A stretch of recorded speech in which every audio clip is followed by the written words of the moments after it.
네, 시청자 여러분 안녕하십니까. 포커스인 제주 11번째입니다. 코로나19 때문에 서민들의 일상은 여전히 멈춰서 있지만 내년 3월 대통령 선거를 향한 정치 시계는 빠르게 움직이고 있습니다. 그래서 오늘 포커스인 제주에서는 빠르게 돌아가면서 온갖 의혹과 말잔치가 벌어지는 정치권 얘기와 바쁘게 돌아가던 일상이 멈춰서면서 생존 위기까지 몰려있는 제주 소상공인들의 얘기를 나눠볼까 합니다. 네, 먼저 재미는 없지만은 대선 후보 결정을 위해 내달리고 있는 정치 동향을 살펴보도록 하겠습니다. 김동현 시사평론가와 현덕규 변호사 함께하겠습니다. 네, 안녕하세요. 반갑습니다. 네. 네, 안녕하십니까. 자, 먼저 여야 모두 내년 대통령 선거를 향해서 경선 버스가 출발했습니다. 근데 양쪽 다 불협화음이 또 있고 온갖 비방정도 나타나고 있는데 우선 1차 컷오프해서 지금 6명이 경합 중인 더불어민주당 경선 버스는 어떻게 제대로 가고 있습니까? 지금 경선 일정에 맞춰서 좀 잘 진행되고 있다, 순항하고 있다 이렇게 볼 수 있겠고요. 대전 충남, 세종 충북의 결과가 나타났고 54.5%로 이재명 후보가 과반 득표를 넘어섰잖아요. 예. 그래서 이제 결국은 의외의 결과다라고 이낙연 캠프에서는 이야기하고 있는데 1차적으로 9월 12일에 1차 선거인단 투표 결과 발표가 됩니다. 예. 가장 중요한 변곡점은 아마도 이제 9월 25일 있을 광주 전남. 이 광주 전남 경선 결과가 예. 대전 충북에서 충남에서 보여준 이재명 후보의 대세론을 굳히게 예. 할 것인지 아니면 아무래도 이제 조직세에서는 이낙연 후보가 앞서기 때문에 특히 전남지사를 했었기 때문에 뒤집을 수 있을지 이 광주 전남의 결과가 예. 더불어민주당의 대선 레이스에 굉장히 바로미터가 될 거다 이렇게 볼 수 있겠죠. 김 변호사께서는 어떻게 보십니까? 예, 대전 충남의 결과를 보고 이낙연 후보 진영에서 이낙연 후보가 이제 승부수를 던졌다고 보여집니다. 국회의원직 사퇴했죠. 예, 국회의원직 사퇴를 표명을 했고 또 하나는 이제 민주당 후보가 도덕적으로 문제가 있는 후보가 돼서야 되겠냐라는 아주 전공법을 펼쳤어요. 예. 물론 그거 어찌 보면은 이제 그동안에 이제 어떤 네거티브라는 얘기도 있지만 그런 구체적인 사실보다는 포괄적으로 그런 문제를 해결했다는 게 한번 진검승부를 해보겠다 하는 의지를 드러낸 것으로 보여집니다. 경선 버스가 덜커덩거릴 수도 있다 앞으로 그런 말씀이군요. 예. 자, 그리고 더불어민주당은 1차 컷오프를 해서 좀 줄였는데 국민의힘은 뒤늦게 경선 버스가 출발했습니다. 예. 게다가 거기에 지금 15명의 후보가 타고 있습니다. 상당히 많은데 예. 국민의힘 경선 버스는 이게 무거워서 속도를 좀 내지 못할 수도 있을 것 같은데 어떻습니까? 사실 15명의 후보가 되기 때문에 후보 간의 정견 발표라든가 공약 토론이라든가 이런 건 제대로 보기는 어려울 것 같고요. 1차적으로. 예.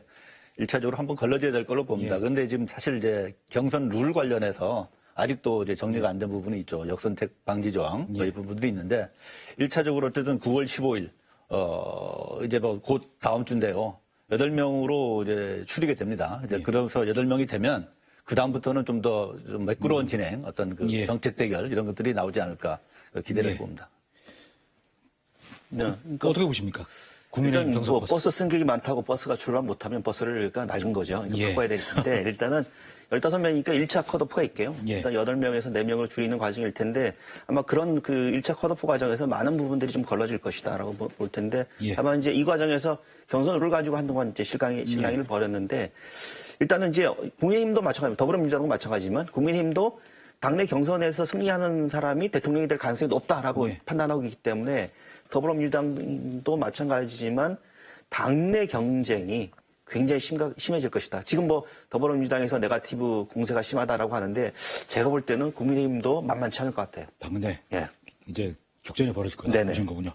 자, 그리고 아까 말씀하셨지만은 지난주에 충청권에서 첫 순회 경선에서 이재명 지사가 좀 압도적으로 1위를 차지했거든요.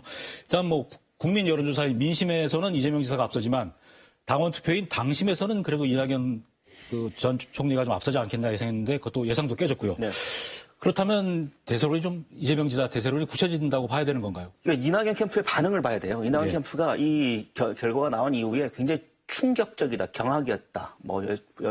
국민의 뜻을 겸허히 받아들이겠다라고 하는 이야기를 메시지를 남겼는데 그 얘기는 결국은 이낙연 캠프가 굉장히 큰 이변으로 받아들이고 있다는 걸 보여줍니다. 왜냐하면 당대표까지 했잖아요.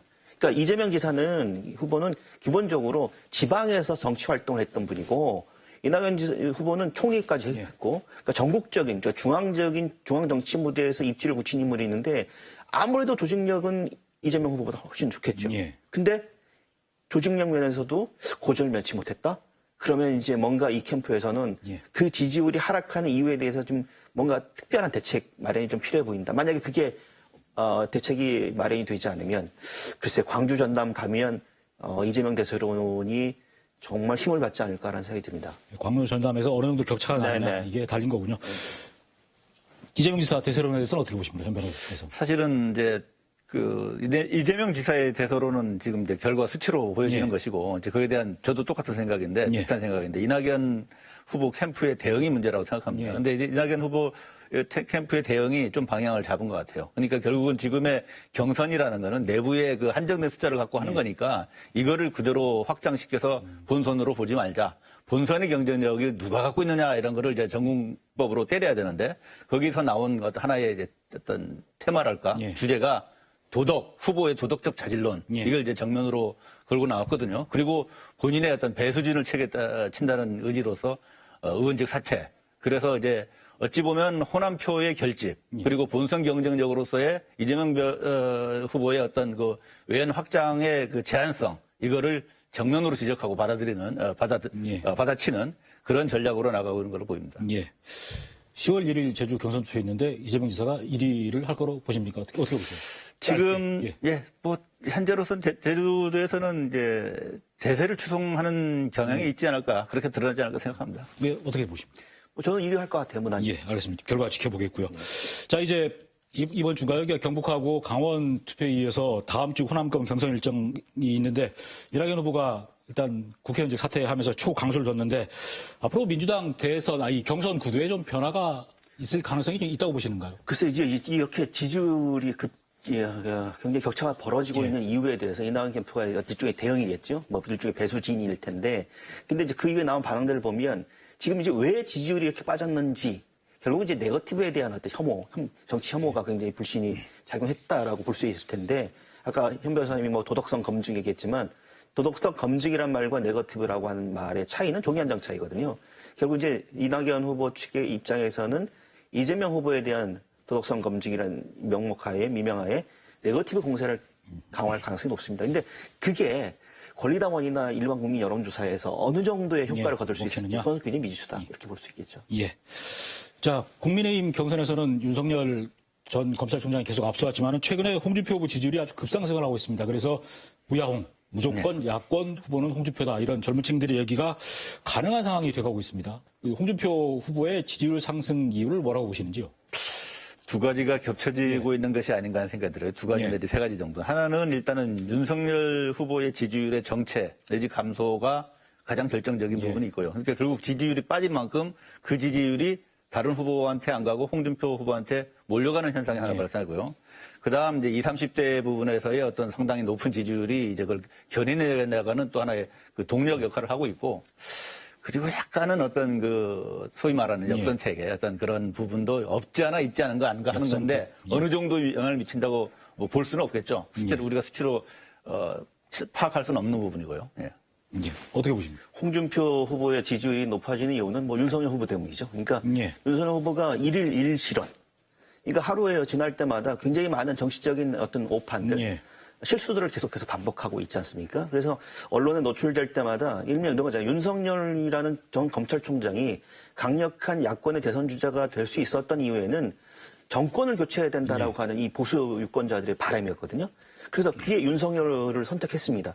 근데 지금 보니까 윤석열 후보로는 안 되겠다라고 하는 민심이 예. 있고 그 민심이 어디로 가냐면 그래도 홍준표 홍준표로 간다. 후보 쪽으로 쏠리는 게 아닌가라는 게 분석할 수 있겠죠. 그러니까 사실 어찌 보면 윤석열 후보는 이제 정치인으로는 초보잖아요. 예. 이제 그래서 그 원래 그 본인의 잠재적인 그러니까 정권 교체의 상징, 뭐 아이콘, 뭐 이런 것으로 표상되는 그 각 지지율을 한 단계 업그레이드 상승시키려면 정치인으로서의 자질, 어떤 능력이 보여줘야 되는데 그 부분이 아직까지는 드러나기는 시기적으로 너무 짧고 경험이 부족해서 고전을 면치 못하고 있는데 아직 대통령 선거 기간이 많이 남았으니까 어떤 변화가 올지는 좀 지켜봐야겠습니다.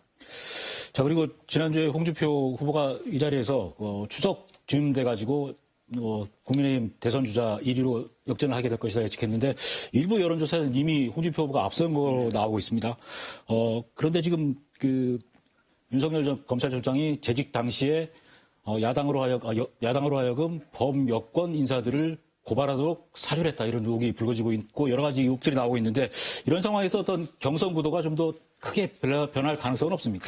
지금 사실 그 부분이 그 하루하루 다르게 여러 가지 얘기들이 나오고 있어가지고 어떻게 사실 확정을 하긴 상당히 어려운 문제인데 저는 오히려 윤석열 후보한테는 그 어떤 하락하고 있는 지지율의 반등의 계기가 될 수도 있다고 생각이 들어요. 지금 점점 이제 드러나는 거는 사실적인 근거는 점점 희박해지는 거 아닌가. 그거에 비해서 정치적인 공세는 강화돼 왔었는데 이게 결국은 근거가 사라지면 그 반작용이 그만큼 더 세지거든요. 그래서 오히려 그 대응을 제대로 하면 윤석열 후보로서는 어떤 분위기 전환의 계기를 만들 수도 있겠다라는 생각을 합니다. 예, 네. 근데 저는 좀 생각이 다른 게 그러니까 결국 현 변호사님 말씀은 더불어민주당에서 이 의혹에 불을 지피고 있다라고 하는 건데 좀 뭐 캠프 때 불멍해 보셨던 분들은 알겠지만 장작도 젖은 장작은 안 탑니다. 그러니까 결국은 윤석열 후보가 이 위기에 어떻게 대응하느냐가 굉장히 중요해질 텐데 지금 보면 윤석열 후보의 이 대응 방식을 보면 대단히 좀 미흡하다. 특히 이제 정치 초년생라고 하는 이미지를 벗어날 수 없는 그런 대응을 하고 있기 때문에 결국 이런 위기 대응이나 위기 관리 능력이 결국 윤석열 후보에게 굉장히 큰 치명적인 부메랑으로 작용할 가능성이 높다 이렇게 봅니다. 네, 그 사주 의혹과 관련해서 뭐 김웅 국회의원이 기자회견 하자마자 7시간 만에 좀 교양된 톤으로 기자회견한 것도 좀 실수다 이런 기사도 나오고 있더라고 보니까요. 예. 자, 그리고 이제 더불어민주당이 10월 10일 날 대선 후보를 확정하고 2차 컷오프 통해서 6명에서 4명으로 줄이게 되는데 2명이 탈락하지 않습니까? 네. 어느 후보가 탈락할 것 같습니다. 정세균 추미애 후보 정세균 추미애. 왜냐하면 지금 현재로서는 이거예요. 그러니까 컷오프 중에서 이제 하나는 이재명 지사 후보가 과반을 차지할 것이냐의 문제일 거고, 그리고 뭐 이제 이 과반에 못 미치게 되면 이제 소위 말하면 컷오프가 돼서 본선 경선을 해야 될 텐데, 제 생각에는 지금 같은 추세라면 본선 투표, 결선 투표가 없을 가능성이 높다.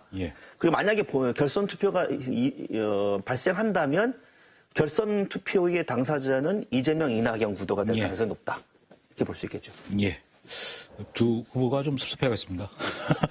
자, 국민의힘은 지금 15명인데 아까 말씀하신 것처럼 다음 주 15일 날 8명으로 줄이고 그리고 4명으로 줄이는 2차 컷오프가 다음 달 10일인데요. 이 4명에는 지금 현재 15명 중에 하겠지만 원희룡 전 제주지사가 포함될 가능성이 있다고 보시는지요? 예, 뭐 결론적으로 저는 좀 가능성이 좀 있어 보입니다. 현재로서의 이제 뭐 여러 가지 여론조사가 나오는데 제가 본 거는 이제 한국사회여론연구소라는 데서 나온 여론조사를 봤는데요. 1위부터 3위까지는 윤석열, 홍준표, 유승민 이렇게 우리가 많이 익숙한 이름이 나오고 그다음 4, 5위가 문제인데 결국 4위를 놓고서 드는 거니까 현재 최재형 후보하고 원희룡 후보가 이제 나오는데 표 차이가 작아요. 그래서 결국 누가 4위를 할 것인가 하는 부분인데 그 2차 컷오프의 그 어떤 그 기준이 선거인단이 50%, 여론조사도 50% 이렇게 돼 있거든요. 그래서 그 부분에 그러면 이제 여론조사는 크게 움직이지는 않을 가능성이 있고 선거인단을 누가 더 많이 잡아낼 수 있느냐. 최재형 후보의 어떤 신진, 나이는 많지만 신진의 기세, 또 원희룡 전 지사님의 조직도 있고 또 정치인으로서의 발로 이런 것들이 기존의 선거인들한테 어떻게 어필하느냐. 저는 뭐 같은 지역 출신이라서인지 몰라도 이왕이면 원희룡 후보가 4위로 통과를 했으면 하는 바람이 있고 가능성이 있다고 봅니다. 예, 가능성이 있다 없다 짧게. 저는 가능성 없다고 봅니다. 예, 알겠습니다. 지켜보겠습니다. 이것도. 자, 아까 또 말씀하신 한국사회여론연구소가 지난 3일부터 이틀간 여론조사를 했는데 보니까 49.8%가 정권 교체가 필요하다고 응답했고 정권 재창출이 필요하다가 42.7%라서 정권 교체가 필요하다는 의견이 많았거든요. 전체적인 것. 근데 호남, 강원, 제주만 정권 재창출이 필요하다는 응답이 나왔습니다. 왜 이렇게 전국적인 그 집계 결과하고 제주 결과하고 상반된 결과가 나왔을까요? 전국적인 집계는 PK와 TK니까 대구 경북 지역과 부산 경남 지역 여론이 반영돼 있는 거라고 보면 될 것 같고요. 지금 이제 야권 후보, 그러니까 정권 교체를 바라는 분들도 물론 있지만 그 보면 지금 정권 교체의 대표 주자가 누구냐? 라고 해보면 선택지가 굉장히 마땅치가 않은 것이겠죠. 그래서 결국은 그런 부분들이 여권의 정권 재창출에 대한 어떤 바람으로 이어지지 않는가라는 생각이 좀 듭니다. 예.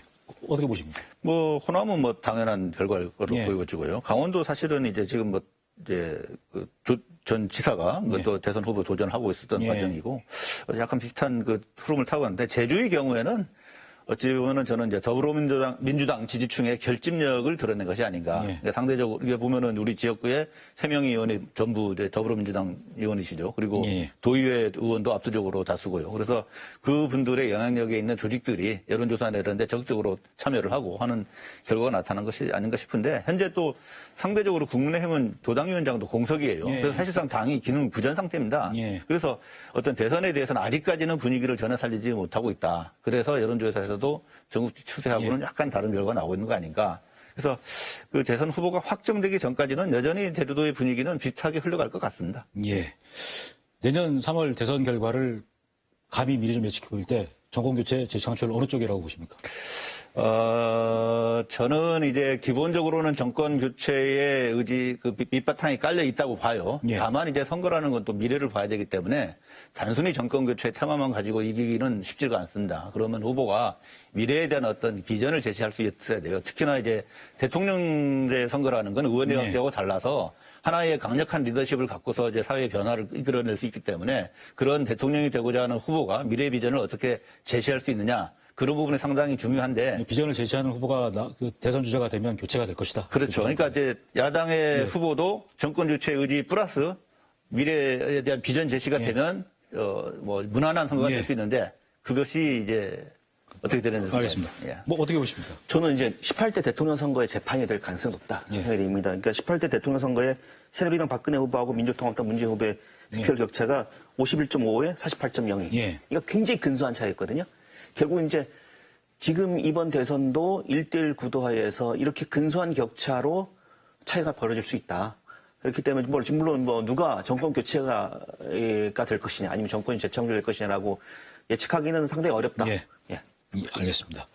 자, 그리고 아까 한국사회 여론조사 연구소하고 했던 여론조사하고 똑같은 날에 데일리안이 여론조사 공정이라는 데 의뢰해서 여론조사를 했는데 좀 특이한 결과가 나왔어요. 홍준표, 이재명 두 후보 양자 대결 구도로 했는데 홍준표 후보가 이재명 지사보다 8.7%를 앞서는 지지율 면에서 앞서는 거로 나왔고 특히 제주 같은 경우에는 이 격차가 17%로 더 벌어집니다. 네. 홍준표 후보가 더 앞서는 거로 나왔거든요.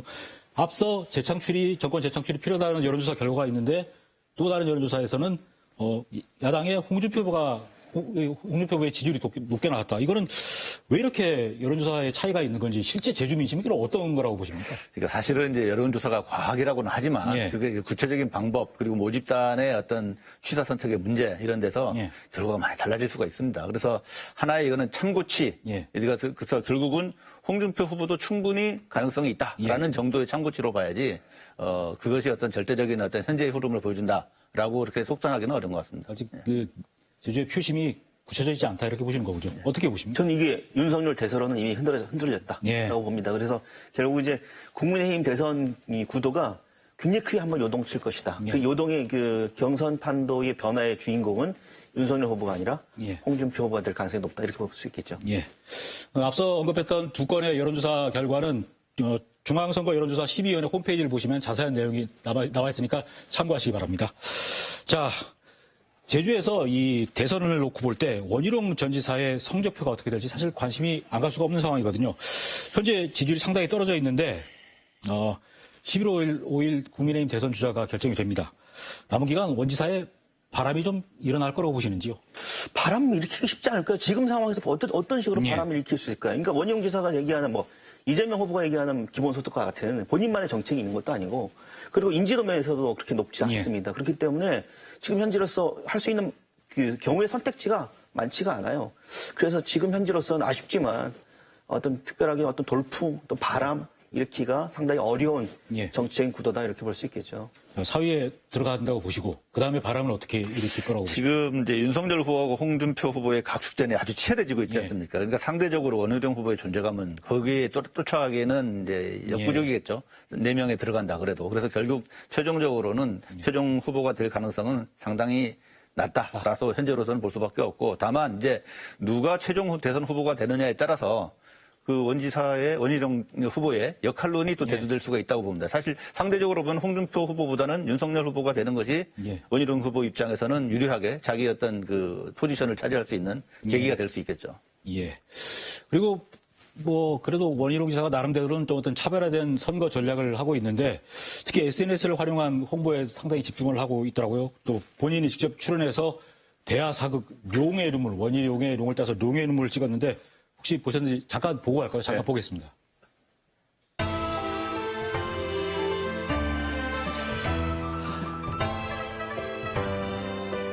전하, 청년 백성들의 상소문이 옵니다.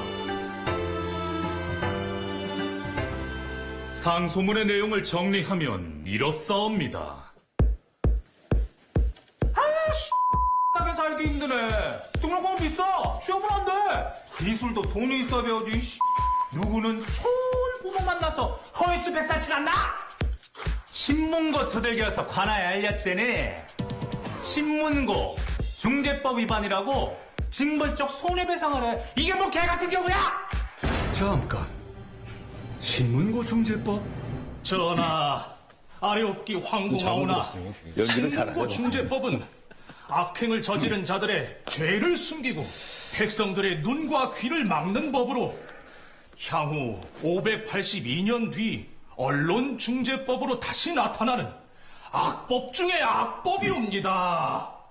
어허! 이런 작것들 싹 잡아서 확. 예. 전하, 통정까지 없어서. 자, 저 대하 사극 룡의 이름을 어떻게 보십니까? 어떻게 평가하시는지? 참 생각보다 연기를 참 잘하신다. 예. 그리고 어쨌든 우리가 JABS가 원희룡 지사 입장에서는 상당히 고마울 것 같아요. 이게 이제 노출이 많이 안 되는 것 같은데 어떤 이제 방송을 통해서 노출됐으니까 좀 도움이 될 것 같습니다. 젊은 층의 관심을 끌기 위해서 이 모든 것들이 영상화되고 있지 않습니까? 예. 약간의 예능적인 요소가 섞여야 젊은들의 관심을 받을 수 있는데 그런 것들을 많이 도입한 것 같고 예. 그런 어떤 노력은 정말 평가해 줄 만하다. 라고 생각합니다. 지금 어떤 후보도 저 정도의 어떤 어필을 하기 위한 예. 어떤 그 온라인 뭐 드라마 요소 이런 것들을 하고 있는 후보는 눈에 보이지는 않거든요. 정책이 사실은 이제 어떤 차별적인 정책이 나와도 전달이 잘 안 예. 되면 어떤 효과를 보기가 어려운 것인데 노력은 저는 이제 예. 평가해주고 싶습니다. 뭐 짧은 내용 안에 뭐 집값, 일자리 그리고 언론중재법 얘기까지 다 넣은 것 같은데 어떻게 평가하십니까? 대하 사극? 그러니까 선거를 치러본 예. 분이잖아요. 많이. 예. 근데 선거를 치러보면 왜 선거 전략이라는 게 다른 게 없습니다. 아니면 많이 노출되고 그리고 그것이 여론을 움직일 수 있는 어떤 반향을 일으킬 수 있는 여러 가지 효과들이 있어야 되는데 예. 지금은 글쎄요. 지금 조회수도 그렇게 많이 나오는 편이 아니고요. 그리고 예. 1위 후보가 이런 걸 하면 화제가 되죠. 지금 꼴찌 후보.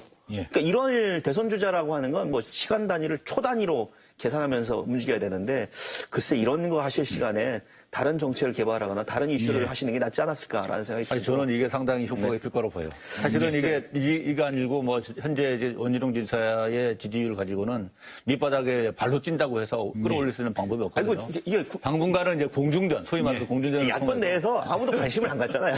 네, 그럼 지켜봐야 될 것 같습니다.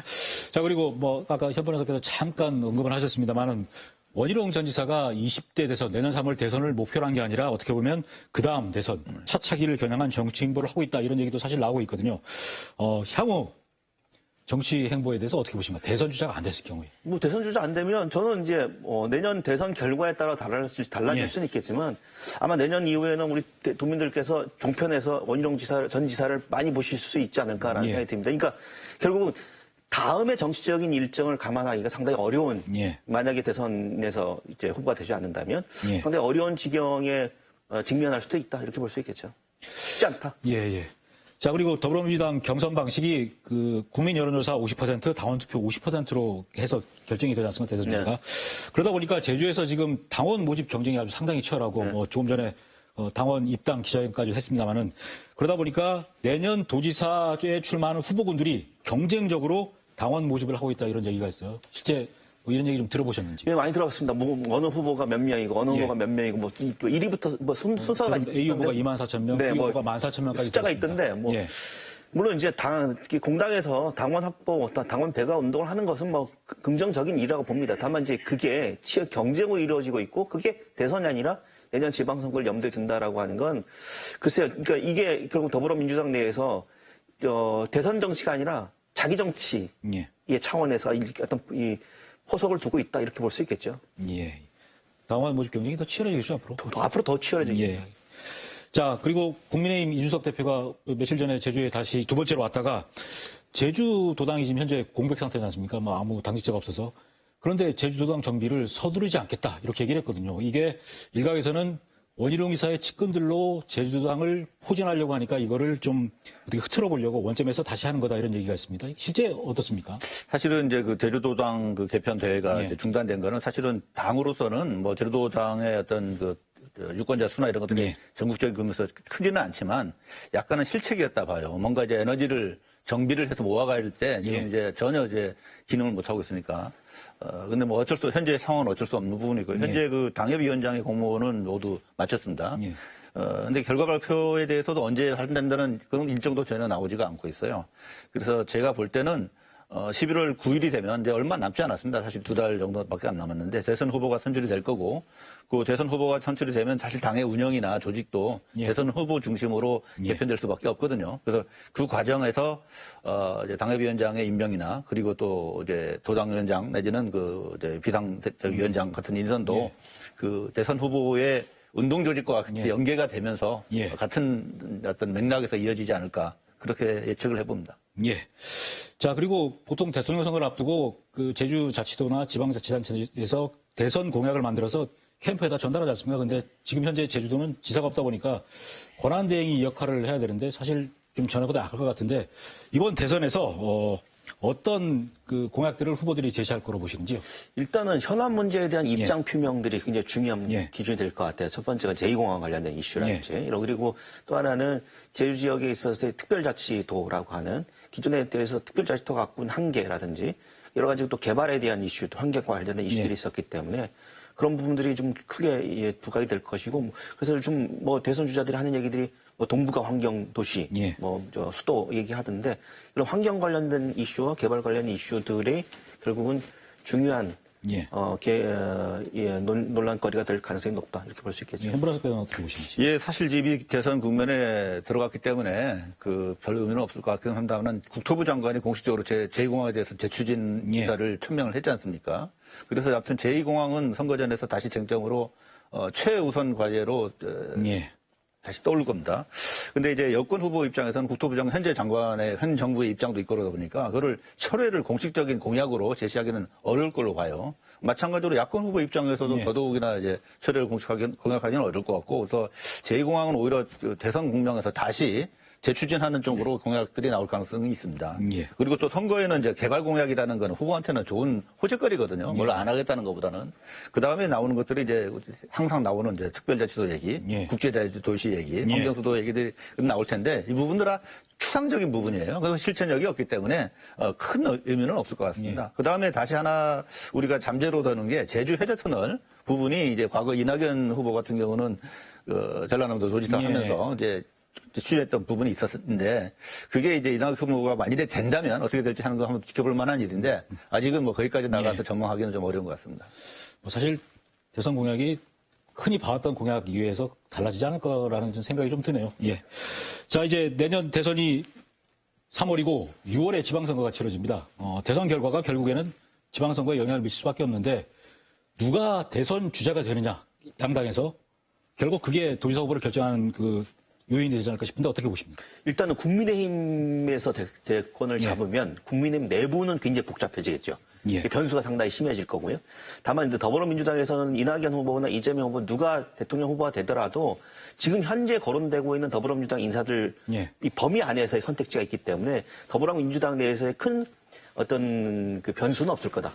라는 생각이 그 듭니다. 범인이 있는데 예. 특정 누가 될지는 변수가 있지 않나요? 예, 물론 그거 변수가 있지만 근데 뭐 지금 선택지 안에서 예. 선택할 수 있는 부분이지만 지금 아무것도 보이지 않는 데가 이제 국민의힘이잖아요. 네네. 그러니까 국민의힘이라고 하는 건 정말 국민의힘이 정권을 교체를 완수한다 성공하게 되면 국민의힘 내부는 상당히 많은 변수가 작용할 수 있을 가능성이 높다 이렇게 볼 수 있습니다. 예. 현변호 작가는 어떻게 보십니까? 예, 저도 비슷한 생각입니다. 국민의힘 대선 후보가 확정이 되면 그 대선 후보의 어떤 성공적인 그 선거 결과를 가져오는데 가장 누가 조직적으로 개인적으로 능력을 발휘할 수 있느냐 이걸 기준으로 이제 당협위원장이라든가 도당위원장이라든가 심지어는 도지사 후보도 다 평가가 될 거고요. 예. 그 과정에서 미리 평가된 거를 가지고 다음에 하나의 변수는 그거죠. 정권 교체에 성공하느냐 실패하느냐에 따라서 또 하나의 그 큰 또 변수가 예. 대응되기 때문에 지금 얘기가 나오는 것들은 거의 의미가 없지 않을까 싶습니다. 예.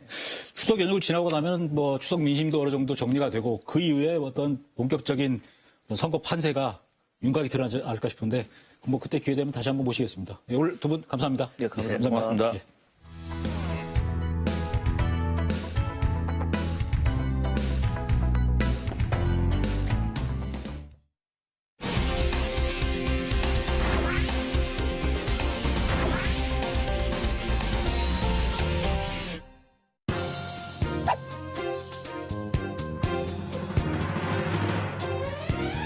지금 너무 힘듭니다. 지금 은행에서 뭐 소상공인 대출 받을 수 있는 거 다 땡겨서 지금 받고 있는데도 지금 너무 어려운 상태로 이제 앞으로 어떻게 유지할지 지금 막막하고 있습니다.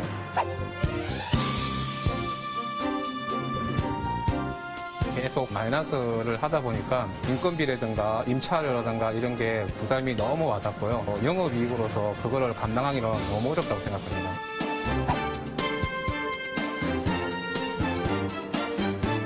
지금 1시간 연장한다고 해도 지금 보시다시피 이 큰 매장에 지금 딱 저 손님 한 팀만 지금 드시고 있는 상황입니다, 지금. 이 4단계는 좀 불합리적이지 않나라고 저는 생각합니다. 조금 더 영업시간이 늘어나서 다 같이 자영업자들이 좀 공평하게 영업을 할 수 있게끔 해주시다는 것.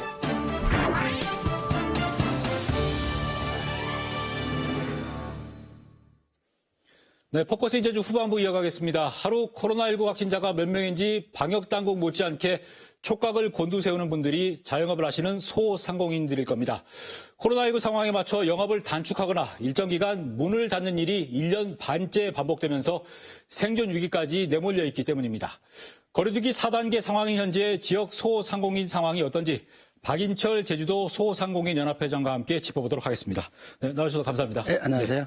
자, 소상공인연합회 어떤 업종들이 현재 참여하고 계신가요? 네, 우선 그 코로나에 종사하시는 모든 분들께 깊은 감사의 말씀을 드립니다. 저희 단체는 중소벤처기업부 법정단체로서 전국 지회가 150개로 되어 있고 제주도는 제주도 지회, 그 밑으로 제주시지부, 서귀포시 지부가 있고 상가 단체장님들이 50여 분이 가입되어 있는데 그 밑으로 회원수가 한 2만여 명분 되는 걸로 알고 있습니다. 제주에서 웬만한 서비스, 뭐 판매 이런 업종들은 다 들어가 있는 거네요. 그렇죠. 다 들어와 있는 상태. 박 회장께서는 현재 어떤 업종을 운영하고 계신지요? 예, 좀 조그마한 나들 가게를 운영하고 있습니다. 슈퍼마켓 같은 거요? 네, 맞습니다. 그러시면 직접 운영하시는 매장에서 코로나19 이전과 현재 어떤 매출의 차이 어느 정도 나오고 있습니까? 나는 피부로 느끼고 있는데 한 30% 정도 이상 지금 감소된 실정입니다. 그러면 어떻게 매장 운영이 가능합니까? 30%나 줄었는데. 아까 뭐 멘트에도 나왔습니다만은 빚을 내고 계속 연장하는 실정입니다. 예. 자, 코로나19 팬데믹 상황에서 그 소상공인들이 경영난이 심해져서 뭐 지원수도 줄이고 뭐 은행 대출도 받고 해서 버티고 계신데 현재 어느 정도 상황이신가요? 주변 얘기를 들어보실 때. 지금 제주도가 코로나 발생해서 가장 큰 타격을 받았는데요. 그 한 해가 전국 최고로 카드 사용률이 마이너스 27%였습니다. 이게 소상공인들이 계속 빚내서 운영하고 있는 실정이고 폐업을 하려고 해도 폐업을 했을 때는 대출받은 걸 일시불로 갚아야 되기 그래요? 때문에 폐업도 지금 하지 못하고 또 금리는 인상되고 있는 실정이라서요. 지금 아주 어려운 실정입니다. 폐업을 또 할 수가 없는 그런 상황이라서 어쩔 수 없이 영업을 하시는 거군요, 그러면. 네네. 근데 지금 얼마 전에 제주관광공사에서 올 상반기 관광객 소비액이 1조 3천억 원 정도로 코로나19 이전인 2019년보다 한 2천억 정도 많았다 이런 결과가 나왔었거든요. 실제 올 상반기에 매출이 좀 늘진 않았습니까, 그러면? 해외여행 수요가 제주로 이제 오지 않았느냐 이런 말씀인데요. 국장님은 상반기에 씀씀이가 좀 어땠습니까? 뭐 저는 제 집사람이 관리를 해서 제가 잘 모르겠습니다. 물론 일부 그 회복세를 보인 것도 맞습니다만은 코로나 이후 제주는 뚜렷한 양극 현상을 보이고 있습니다. 소상공인 자영업자보다는 골프장, 대기업, 호텔형, 마트, 농협, 하나로마트 이런 데가 아주 큰 혜택을 보고 있고 또 하나의 뚜렷한 현상은 시내보다 시외에서 장사가 되는데요. 예. 시외에서 장사하는 소상공인분들은 제주도민이 아니고 외부에서 오신 분들이 이주민들. 장사하시는 경우가 지금 아주 많습니다. 예. 그러니까 관광 소비액이 늘었지만은 양극화가 돼서 돈 버는 데만 벌고 소상공인들은 여전히 더 어려운 상황이다. 이렇게. 네, 맞습니다. 예. 그런 차이가 있던 거군요. 예. 자, 그리고 지난달에 확진자가 860명이나 나와서 거리두기가 잠깐 2단계로 내려갔다가 3단계로 바로 올라가고 또 곧이어서 4단계로 올라갔지 않습니까? 예. 가장 그 피해가 심한 업종이 어떤 거로 지금 나타나고 있습니까? 지금 모든 업종이 피해를 예. 안 보는 업종이 없었어요. 특정 업종이 뭐 어렵다 이런 말은 못 하겠고요. 저희 부분 장사해서 임대료도 내기 어려운 시점이고요. 그 4단계 발표 이후에 제주도 관광협회에 따르면은 관광객이 지난해보다 29.5%가 감소했다는 발표가 있었습니다. 예. 제가 그 외식업 중앙회 관련된 자료를 좀 찾아보니까 예. 그 외식업 중앙회 제주지회 회원업수가 12,000개쯤 되는데 맞습니다.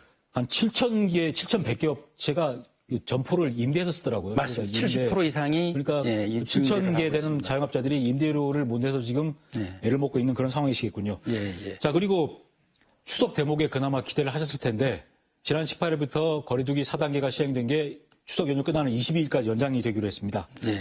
소상공인들이 많이 낙심을 하셨죠? 그렇죠. 지금 뭐 이 제주형으로 좀 사회적 거리두기 발표를 하기를 바랬었는데요.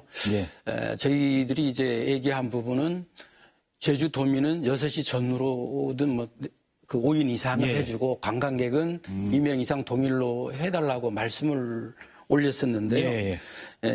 이게 제주도정에서 추석 연휴에 대비한 뭐 방역 대책을 논의하고 있다고는 하는 걸로 알고 있습니다. 그러니까 제주도에다가 제주형 탄력적 거리두기를 건의하셨는데 그 이후에 그러니까 4단계를 계속 가야 되니까 일단 그 건의가 묵살이 된 겁니까 그러면? 묵살했다고 보기는 어렵고요. 잠깐 지금 현재 추석 연휴 이후에 한번 논의를 해보려고 하는 검토를 해보자. 예.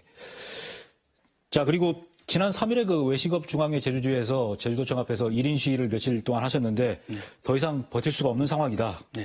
그래서 1인 시위까지 하게 됐는데 그 외식업계 쪽 상황은 어떻습니까 지금? 제가 그 현장에도 가봤는데요. 그 시위 피켓글이 딱 그 맞는 말이었습니다. 밥 장사가 밥 굶어 죽는다. 우리도 살고 싶다. 아까 국장님이 말씀하신 대로 지금 70% 이상이 가게를 임대해서 운영하고 있는데 임대료, 인건비, 식재료비를 지출하다 보면 적자폭이 지금 너무 큰 상태라 가지고 현실적인 소상보상 금액을 지원해주고 다음에 집합금지 인원을 완화시켜주고 영업시간을 좀 풀어줬으면 하는 그런 큰 요구가 있었습니다.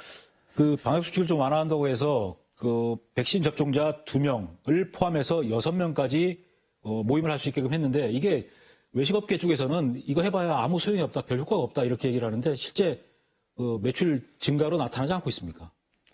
근래에 혹시 밤 9시 이후에 국장님 도로를 혹시 다녀보셨습니까? 안 나가봤습니다. 차보다 오토바이가 지금 더 배달 오토바이 더 많습니다. 지금 이 효과를 보려면은 제주도민이 70% 정도는 접종률이 돼야 효과를 보지 않을까 그런 생각을 갖고 있습니다. 현재 접종률이 제주도민 대비 60%니까 70% 되려면 뭐 다음 달 초나 중순쯤까지 가야 될 것 같습니다만은 그 접종이 된다 하더라도 일단 밖에 나가는 것 자체를 꺼리는 분위기지 않습니까? 그렇죠. 그리고 기피 현상이 이제 일어나고 있습니다. 뭐 10시까지 영업시간 늘어났지만은 10시 돼서 딱 나가야 되면 보통 9시 되면 거의 파장 분위기고 해서 모임 자체를 안 해서 이렇게 효과가 안 나타나는 거 아닙니까? 그런 것도 있고 저 역시 이제 그 모임 장소에 가는 거를 또 기피하는 현상도 있고 그래가지고요. 이 많은 어려움이 지금 봉착돼 있습니다. 그 정부에서 다행히 그나마 지난해에 이어서 올해도 재난지원금을 좀 주기로 해서 지급이 되고 있는데 지난해 같은 경우에 재난지원금 지급된 이후에 국가재난지원금요. 어떤 매출의 변화라든가 소상공인 업계에 좀 호재가 됐습니까? 어떻습니까? 혹시 재난지원금을 받으셨습니까? 작년에 받아서 잘 썼습니다. 어디에 사용하셨습니까? 뭐 여기저기 물건 사고 이런 데 썼죠.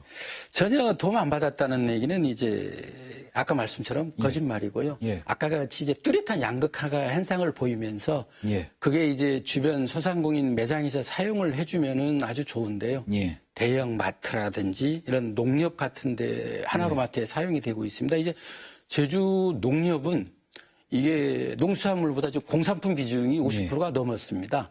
그래서 이게 농협이 농민을 위한 건지 예. 소상공인을 지금 대변하고 있는지 모르는 실정으로 농협이 지금 많이 커지고 있습니다. 뭐 그래도 재난지원금으로 주변에 작은 뭐 소상공인이 운영하는 뭐 식당도 가고 뭐 서비스 업체도 가고 하지 않겠습니까, 근데? 그래도 전혀 도움 안 받았다는 예. 건 아니고요. 예. 받긴 받았는데 이제 쏠림 현상이 예. 뚜렷하게 있었다는 말씀을 예. 드리는 겁니다. 그리고 올해도 이번 주부터 지금 국가 5차 재난지원금이 지급이 되고 있고 뭐 지금 받아서 쓰고 계신 분도 계시는데 추석 대목에 이 국가 재난지원금이 좀 도움이 될 거라고 보십니까? 그 도움이 당연히 이제 될 걸로 지금 보고 있는데요.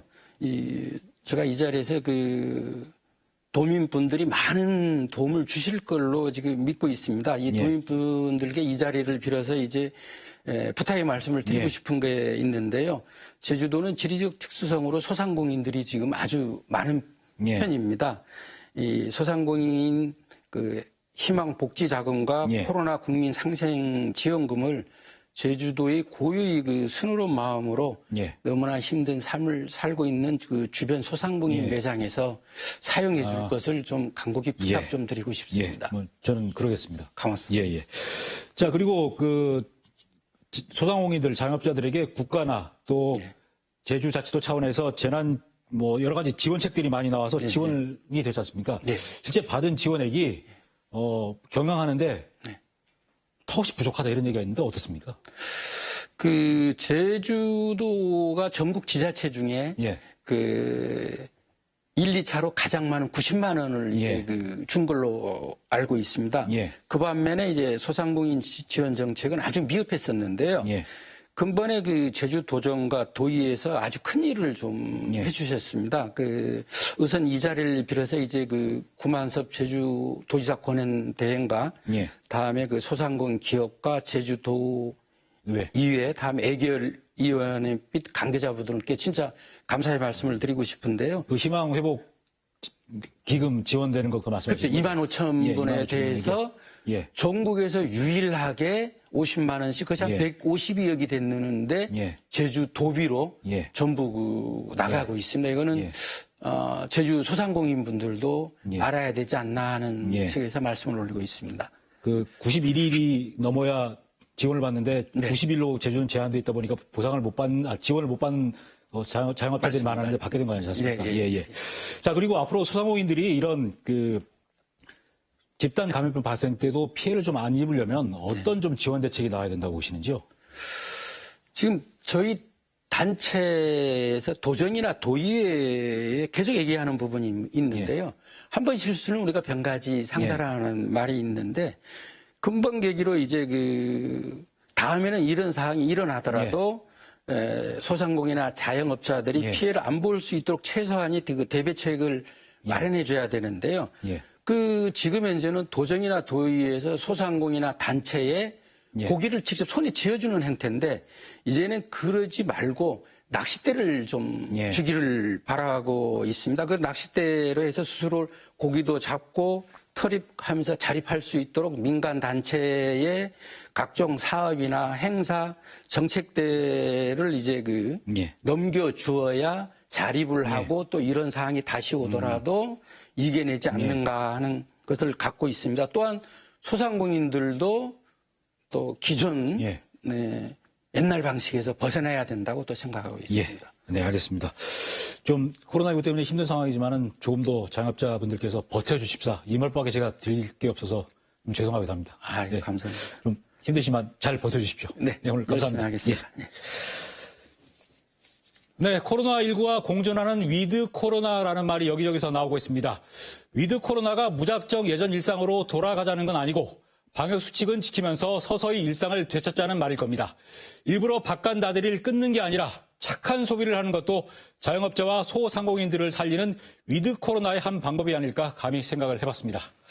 네, 포커스인 제주 오늘은 여기서 마치겠습니다. 고맙습니다.